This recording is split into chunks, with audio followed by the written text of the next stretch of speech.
ప్రభునందు ప్రియులైన మీకందరికీ యేసుక్రీస్తు ప్రభువారి నామములో శుభవందనాలు తెలియజేస్తూ ఉన్నాం. దైవ సేవకులు బ్రదర్ భక్త సింగ్ గారి పరిచర్యలో నుండి దైవ మర్మములు. డిసెంబరు 12. సింహాసనమునందు ఒకడు ఆసీనుడై ఉండెను, ఇంద్రధనస్సు సింహాసనమును ఆవరించి ఉండెను. ప్రకటన గ్రంథం 4వ అధ్యాయం 2-3 వచనాలు. ప్రకటన 4వ అధ్యాయంలో ప్రభు సింహాసనాసీనుడై ఉండుటయు సింహాసనమును ఇంద్రధనస్సు ఆవరించి ఉండుటయు చూచుచున్నాము.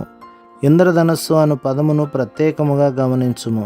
ఇంద్రధనస్సులోని 7 రంగులు 7 నిబంధనలను సూచించుచున్నవి. దేవుడు చేసిన ఈ 7 నిబంధనల యందు మనము విశ్వాసముంచినట్లయినా దినదినము ఆత్మీయముగా వర్ధిల్లగలము.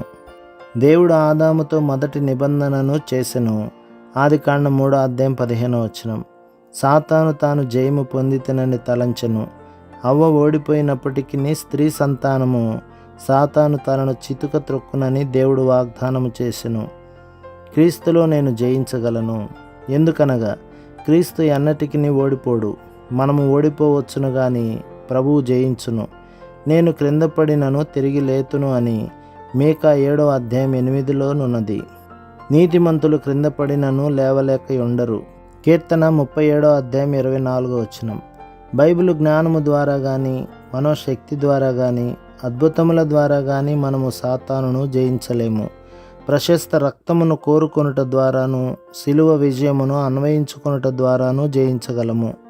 మనము మనలను ప్రేమించిన క్రీస్తు ద్వారా అత్యధిక విజయమును పొందుచున్నామని రోమాపత్రిక 8వ అధ్యాయం 37లోనున్నది.